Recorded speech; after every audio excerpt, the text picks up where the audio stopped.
Assalamualaikum warahmatullahi wabarakatuh. Halo teman-teman, jumpa lagi di channel Belajar Finance.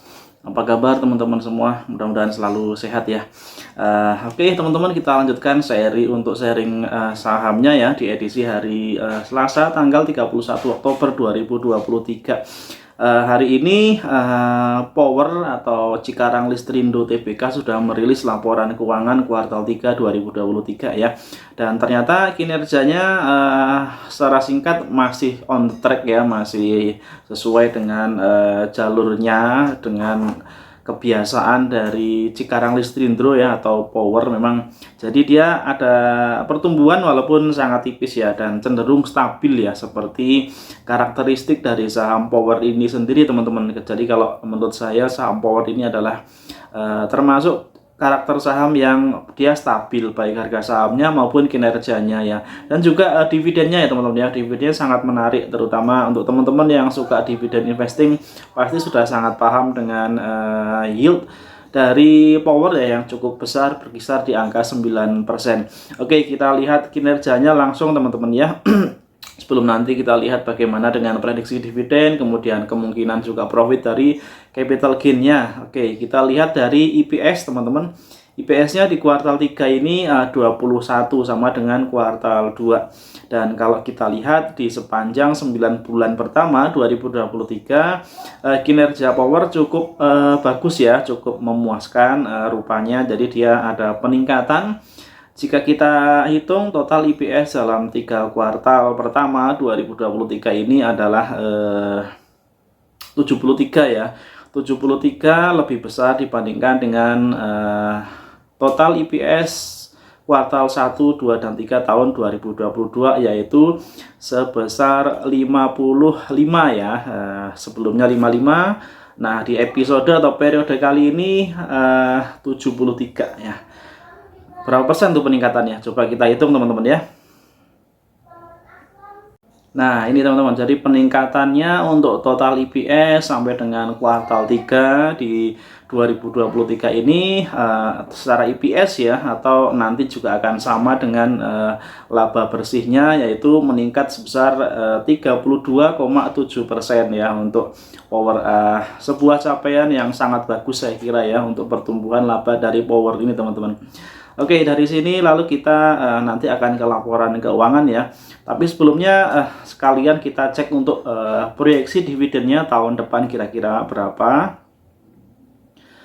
Oke, dengan proyeksi dividen yang dengan proyeksi EPS yang dalam setahun nanti diproyeksikan 98 ya. Kita ikuti dulu proyeksi ini 98 ini. Artinya jika 98 maka kan yang sudah dicapai 73 ya.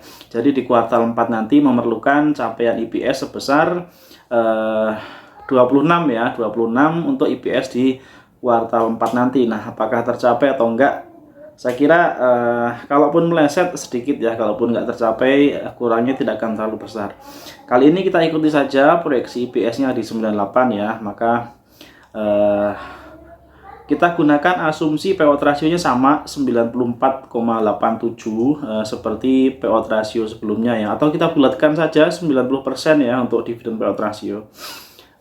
Oke, kita mulai hitung teman-teman. 98 proyeksi EPS-nya ya, dikalikan dengan payout ratio-nya, kita bulatkan 90%, mencapai 88,2, lalu dibagi dengan harga sahamnya hari ini di 710 ya, harga saham Power. Maka dividen yield-nya besar sekali nih teman-teman, 12,4%. Dan ini naik ya dari sebelumnya. Kalau sebelumnya kisaran kalau nggak salah sekitar 9%, nanti kita cek. Nah, ini angka yang patut kita catat ya, atau patut kita masukkan dalam target, terutama teman-teman yang strateginya dividen investing di saham Power ini ya. Jadi perkiraannya sekitar 12%-an untuk dividen dari Power untuk tahun buku saat ini. Ya, tahun buku kemarin 9,35% ya. Dan kalau kinerjanya seperti yang diproyeksikan, IPS-nya 98 dibagi dengan payout dikali dengan payout ratio 90% dengan harga sekarang 710, maka sekali lagi dividen yield-nya adalah 12% lebih. Very good ya. Kita lanjutkan pembagian dividennya setahun 2 kali ya, dividen interim di bulan Desember, kemudian dividen finalnya di bulan Juni. Nah, Desember artinya 2 bulan lagi. Dan besarannya kalau kita perhatikan teman-teman, coba sambil dilihat ya di bagian historis pembagian dividen di bagian bawah. Jadi dividen yang dibayarkan biasanya di dividen interim itu 30% dari total ya. Misalkan di tahun buku 2022 dividen totalnya 66. Nah, yang dibagikan sebagai dividen interim di bulan Desember itu Rp24 ya. Rp24 dari 66 artinya sekitar 30% ya. Baru kemudian dividen finalnya sekitar 60-an persen. Kemudian kita lihat lagi di contoh untuk tahun buku 2021, total dividen per share-nya 61, dibagikan saat dividen interimnya Rp20 ya, artinya 30-an persen. Dan di tahun sebelumnya juga seperti itu. Nah, maka dari pola seperti ini kita bisa melihat perbandingannya ya, polanya seperti itu untuk pembagian besar dividen dari power ya, antara dividen interim dengan final. Jadi pembagian dividen interim besarannya, persentasenya atau proporsinya sekitar 30% dari total dividen yang dibagikan dalam 1 tahun buku ya. Itu teman-teman. Jadi kalau proyeksi dividen yieldnya tadi 12% ya, berarti 30%-nya sekitar 4-5% ya, sekitar 4%-an yang akan dibagikan di Desember nanti teman-teman. Oke, secara valuasi masih sama ya, tidak banyak berubah dengan periode-periode sebelumnya. PPV-nya di 1 lebih sedikit, PI rasionya 7,2, kemudian ROE-nya masih bagus di 13%, profit marginnya juga bagus, lalu DER-nya 83% ya, hutangnya masih bagus, masih terkendali ya. Dan jika kita melihat pergerakan harganya teman-teman, untuk power ini saat ini di harga 710 dia berada di pertengahan ya. Kalau saya lihat dari harga tertingginya di 800 dan harga terendahnya atau harga bawahnya di kisaran 600 ya, untuk harga dari tahun 2022 ya. Jadi masih di pertengahan untuk saat ini. Oke, sementara dari price performance kita lihat pergerakan harganya atau perubahan harganya. Dalam 1 bulan terakhir harganya turun 5,3% ya untuk power ya. Namun juga ternyata power ini, saham power ini dia sudah naik cukup tinggi kalau dilihat dari 6 bulan yang lalu ya, naiknya 8,4%. Dan kalau kita tarik lebih jauh lagi ke 3 tahun yang lalu dia sudah naik 14,5%. Jadi bukan nggak mungkin dari sisi capital gain juga bisa kita dapatkan ya untuk saham yang cenderung stabil atau stagnan seperti power ini. Di samping tentunya dividen yang tiap tahun dibagikan secara rutin berdasarkan histori pembagian dividennya yang tadi kita lihat, dan persentasenya atau yieldnya cukup besar ya, di kisaran 10% ya. Nah, ini teman-teman, range antara harga terendah dan tertingginya ya, dalam 1 tahun terakhir harga terendahnya di 645, sementara harga tertingginya di 810 ya. Jadi ya 645 sampai dengan 810, masih di harga pertengahan lah untuk saat ini ya. Pertengahan cenderung agak tinggi sedikit ya. Tapi kabar baiknya bahwa dari sisi laba bersih ada peningkatan ya. Jadi harga yang tinggi masih sepadan karena ada peningkatan dari sisi laba bersihnya ya. Artinya perusahaan ada pertumbuhan walaupun sedikit. Dan dalam 1 bulan terakhir teman-teman kita lihat di tabel bagian bawah ya, atau grafik bagian bawah, ternyata asing lebih banyak melakukan selling ya, lebih banyak melakukan penjualan berbanding antara 14% dibanding 3,8% ya, antara penjualan asing dibandingkan dengan pembeliannya ya. Namun untuk transaksi dalam 1 bulan terakhir ini ternyata lebih banyak transaksi yang dilakukan oleh pelaku pasar domestik ya, lebih besar pelaku pasar domestik dengan transaksi pembelian net buy ya terbesarnya ya dibandingkan dengan penjualan. Jadi masih banyak diburu oleh investor dalam negeri. Dan informasi terbaru atau pemberitaan untuk Cikarang Listindo atau Power terbaru di 31 Oktober 2023 adalah terkait peningkatan dari laba ya yang mencapai 31,25% ya. 31,25 termasuk sangat tinggi ya, sesuai dengan perhitungan IPS tadi. IPS-nya yang ya sekitar 32% ya, karena pembulatan untuk peningkatan IPS 9 bulan pertama 2023 dibandingkan dengan periode yang sama tahun sebelumnya. Oke teman-teman, sekarang kita lihat dari laporan keuangannya ya. Laporan keuangan dinyatakan dalam satuan mata uang dolar dalam satuan penuh. Kita lihat penjualan dan pendapatan usahanya ada peningkatan walaupun sangat tipis ya, dari 407 juta dolar menjadi 408 juta dolar. Meningkat sangat tipis. Kemudian beban pokok penjualan ada penurunan sedikit. Jadi secara jumlah laba kotornya ada peningkatan sebesar 2,4 juta dolar ya. Oke, lalu ada hal yang menarik juga di mana di sini ada pendapatan lainnya yang ada perubahan di mana periode sebelumnya minus 5,5 juta ya, tahun ini atau periode ini menjadi untung 360.000 dolar. Dan kalau dijumlahkan laba rugi komprehensifnya menjadi 77 juta dolar, meningkat dari sebelumnya 52,9 dolar ya. Nah, ini peningkatannya yang sebesar 30-an% tadi ya, 31 atau 32%. Tadinya 52 juta menjadi 77 juta dolar ya. Ada peningkatan sebesar sekitar 15 juta dolar ya teman-teman ya. Dan secara IPS meningkatnya dari 37 menjadi 49. Oke, kemudian cash flow-nya seperti apa? Kita bandingkan periode saat ini dibandingkan dengan tahun lalu.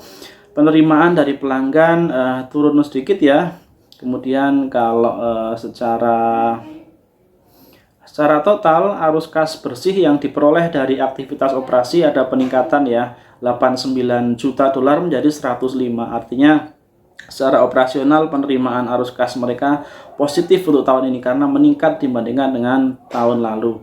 Oke, lalu jumlah kas dan setara kas untuk akhir periode ada peningkatan ya, artinya kas mereka aman di periode ini. Di akhir periode 9 bulan pertama tahun ini lebih besar dibandingkan dengan periode yang sama tahun lalu ya, kasnya meningkat. Oke, jumlah ekuitas meningkat juga ya. Dan teman-teman kalau kita lihat dari valuasi menggunakan metode PE Band, kita lihat saat ini skornya untuk Mean PE Standard Deviation dalam 3 tahun terakhir ya, atau rata-rata PE rasio dalam 3 tahun terakhir adalah 8,78. Ini akan kita gunakan sebagai penghitungan harga wajarnya ya, dan ini masih lebih tinggi dibandingkan dengan current PE rasionya yang skornya 7,9. PE rasionya segitu. Kemudian current EPS ya, current EPS-nya 88,84. Ini akan kita pakai untuk menghitung harga wajarnya sahamnya di berapa ya. Nah, ini teman-teman harga wajar dari saham Power ya, pengalian antara current EPS sebesar 88,84 dikalikan dengan skor dari rata-rata PE dalam 3 tahun terakhir yaitu 8,78, maka hasilnya di harga Rp780 untuk harga wajar dari saham Power ya. Dibandingkan dengan harganya saat ini 710, maka ada selisih kurang lebih 70-an ya, artinya ya mendekati 10% selisih harga dari harga saat ini ke harga wajarnya ya. Masih ada potensi upside atau kenaikan harga sebesar kira-kira 10% ya untuk mencapai ke harga wajarnya. Dan itu artinya harga saat ini masih lebih murah teman-teman ya, masih bisa kita nilai lebih murah dibandingkan harga wajar dari saham Power ini. Oke, sementara dari rentang pergerakan harga, kalau kita lihat dari periode tahun lalu ya, dari bulan September tahun 2022, harga terendahnya di kisaran 660-an. 645 ya tadi kalau kita lihat di price performance, sementara harga tertingginya di harga 810. Di pergerakan harga jangka pendek dari bulan Juli atau sekitar 3 bulan yang lalu dari saat ini, kita lihat mulai ada tren turun, sebetulnya ada tren penurunan harga sejak September ya. Sejak September sempat harganya datar, kemudian masuk bulan Oktober harga power ini turun, menunjukkan tren penurunan ya, sebagaimana terlihat di grafik bahwa harga saat ini masih di bawah MA50, MA20 dan juga di bawah MA5 ya. Namun demikian, dengan adanya informasi yang cukup positif dari segi rilis laporan keuangan yang menunjukkan kinerja laba yang bagus ya, bertumbuh sampai dengan 30% lebih, maka saya kira ini patut dicermati. Mungkin ada peluang di sini untuk harga saham power ini bisa naik ya, walaupun naiknya tidak akan cepat saya kira untuk power ya, karena emang kita kenal ya kalau power naiknya dikit-dikit, bahkan cenderung stagnan untuk harga sahamnya, dan dia sudah dilabeli sebagai saham penghasil dividen ya, cenderung di keep atau di hold oleh investor-investor yang menggunakan strategi dividen investing, dan cenderung mereka tidak terlalu aktif untuk bertransaksi terhadap saham power ini ya, cenderung tidak agresif untuk para holder dari saham power ini. Oke teman-teman, itu dulu ya pembahasan saham kali ini untuk power. Mudah-mudahan ada manfaatnya. Kalau ada salah kurangnya saya minta maaf. Kita jumpa lagi di video-video berikutnya. Wassalamualaikum warahmatullahi wabarakatuh.